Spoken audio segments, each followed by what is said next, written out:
ओम नमो भगवते वासुदेवाय नमः। हरे कृष्णा। आप सभी भक्तों को चैत्र एकादशी की ढेरों शुभकामनाएं। प्रिय भक्तों, आज हम जानेंगे कि चैत्र मास के शुक्ल पक्ष की एकादशी तिथि किस दिन है, इसकी पूजा विधि क्या है, क्या नियम रहेंगे, इस एकादशी के दिन भगवान को क्या भोग लगाना चाहिए, मंत्र क्या होने चाहिए, साथ ही किन किन विशेष चीजों का ध्यान रखना चाहिए और एकादशी कब से कब तक है, पारण समय क्या होगा, शुभ मुहूर्त क्या है, यह सब संपूर्ण जानकारी आपको इस महत्वपूर्ण वीडियो में प्रदान की जाएगी। प्रिय भक्तों, आपसे निवेदन है कि वीडियो यदि आपको थोड़ा सा भी उपयोगी लगे तो उसे एक बार लाइक अवश्य कीजिएगा, क्योंकि आपका एक लाइक हमारे लिए बहुत महत्वपूर्ण होता है। और अपने व्रत की सफलता के लिए कमेंट में ओम नमो भगवते वासुदेवाय नमः जरूर लिखें। कामदा एकादशी का व्रत चैत्र मास के शुक्ल पक्ष की एकादशी के दिन रखा जाता है। बाकी एकादशियों की तरह ही यह एकादशी भी परम पुण्यमयी बताई गई है। कामदा एकादशी का व्रत करने से पद्म पुराण में वर्णित है कि इसकी कथा का पाठ करना या सुनना या व्रत करना वाजपेय यज्ञ का फल मिलता है। इस दिन जगत के नाथ भगवान विष्णु और धन की देवी माँ लक्ष्मी की पूजा की जाती है।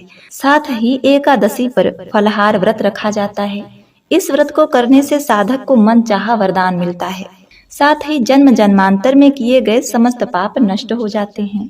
कामदा का अर्थ है इच्छाओं की पूर्ति। कामदा एकादशी का महत्व कई हिंदू शास्त्रों और पुराणों जैसे वराह पुराण, पद्म पुराण और स्कंद पुराण में वर्णित है।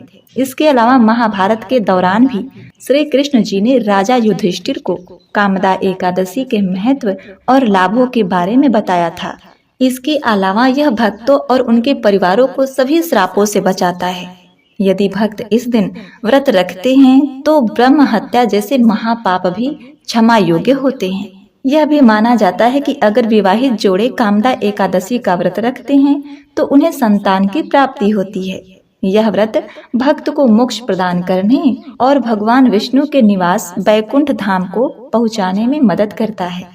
तो प्रिय भक्तगणों, अधिकतर लोग एकादशी का वे व्रत तो करते हैं, जैसे कि सुबह उठते हैं, दिन में कुछ खाते पीते नहीं हैं, सायंकाल को जो भी उनको उचित लगता है व्रत के अनुसार वो आहार लेते हैं, अगले दिन व्रत का पारण करते हैं। उनको ये लगता है कि व्रत तो पूरा हो गया, किंतु एकादशी का जो व्रत है वो केवल भूखा रहना मात्र नहीं है। एकादशी एक अनुष्ठान है। यह 3 दिनों तक होता है। एकादशी का व्रत केवल भूखे रहने से नहीं होता। हमारे शास्त्रों में, हमारे पुराणों में 3 दिनों तक इसका अनुष्ठान बताया गया है। पहले दिन नहाना खाना, दूसरे दिन व्रत रखना, तीसरे दिन इसका पारण करना। प्रिय भक्तों, कई माताएं बहनें सोचती हैं कि हम तो एकादशी के व्रत थे, फिर भी हमारी समस्याएं क्यों नहीं दूर हुई, हमारे दुखों का अंत क्यों नहीं हुआ। तो देखिए, एकादशी कोई साधारण व्रत नहीं है। इस पृथ्वी पर एकादशी का जो व्रत है वो श्रेष्ठतम व्रतों में एक है। अगर उसको नियम के अनुसार किया जाए तो वह निश्चित रूप से फल देता है।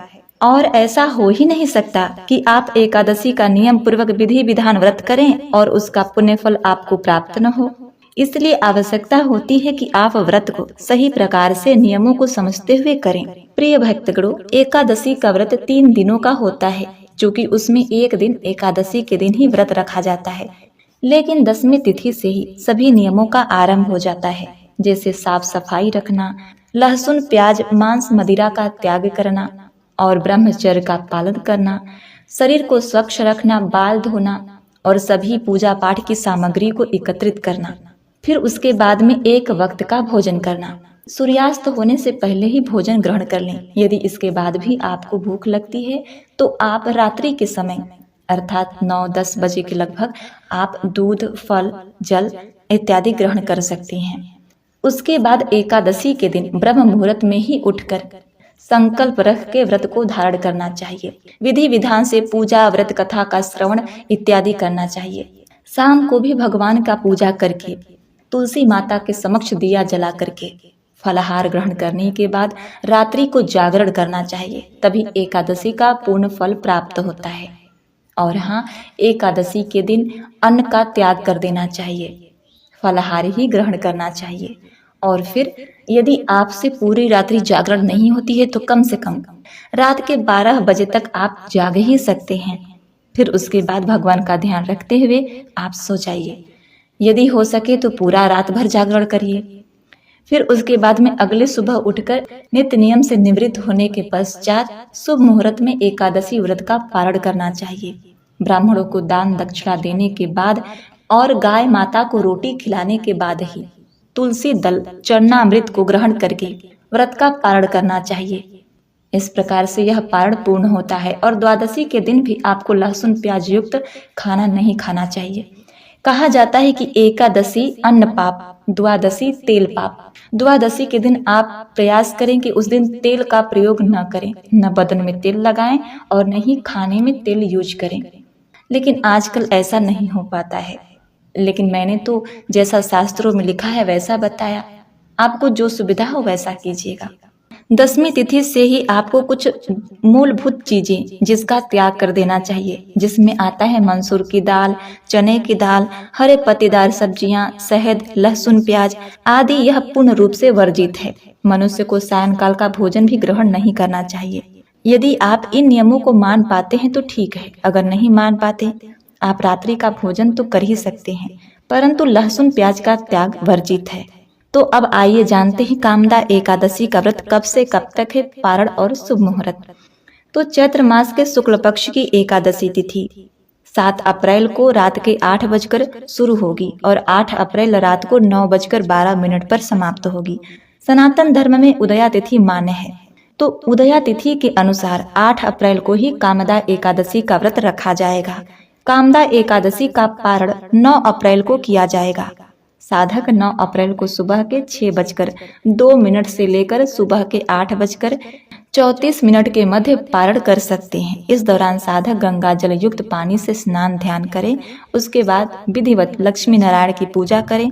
पूजा समाप्त करने के बाद अन्न का दान करने के बाद चरणामृत या तुलसी दल से अपना व्रत का पारण करें।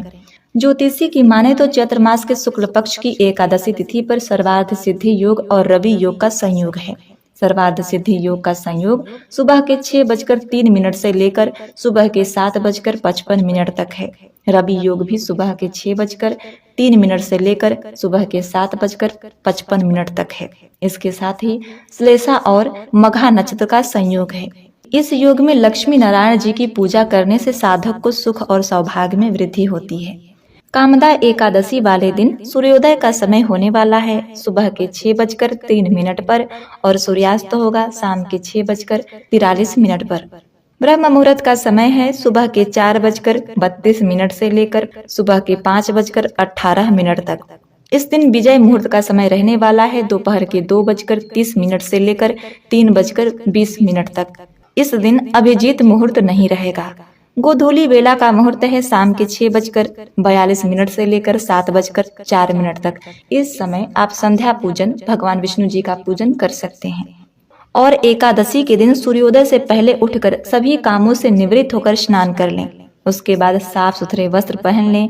भगवान विष्णु का व्रत धारण करने के लिए व्रत का संकल्प लें। इसके बाद तांबे के लोटे में जल, फूल, अक्षत और सिंदूर डालकर सूर्य भगवान को अर्घ दें। फिर पूजा आरंभ करें। सबसे पहले लकड़ी की चौकी पर पीला वस्त्र बिछाकर श्री विष्णु भगवान की तस्वीर या मूर्ति स्थापित करें। उसके बाद जल से आचमन करने के बाद फूल, माला, पीला चंदन, अक्षत लगाने के बाद बेसन के लड्डू, खीर या कोई अन्य मिठाई का भोग लगाने के साथ ही जल चढ़ाएं। अब घी का दीपक और धूप जलाकर एकादशी व्रत कथा के साथ विष्णु चालीसा, विष्णु मंत्र का जाप कर लें। फिर विष्णु आरती कर लें। अंत में भूल चूक के लिए क्षमा मांगिए। फिर दिन भर व्रत रखने के बाद द्वादशी के दिन शुभ मुहूर्त में व्रत का पारण कर लें। तो प्रिय भक्तों, उम्मीद करती हूँ दी गई जानकारी आपको अत्यंत ही पसंद आई होगी। यदि आपको हमारे द्वारा बताई गई जानकारी, कथा, कहानियाँ, व्रत नियम, विधि अच्छी लगती है तो वीडियो को लाइक, शेयर, सब्सक्राइब अवश्य करें।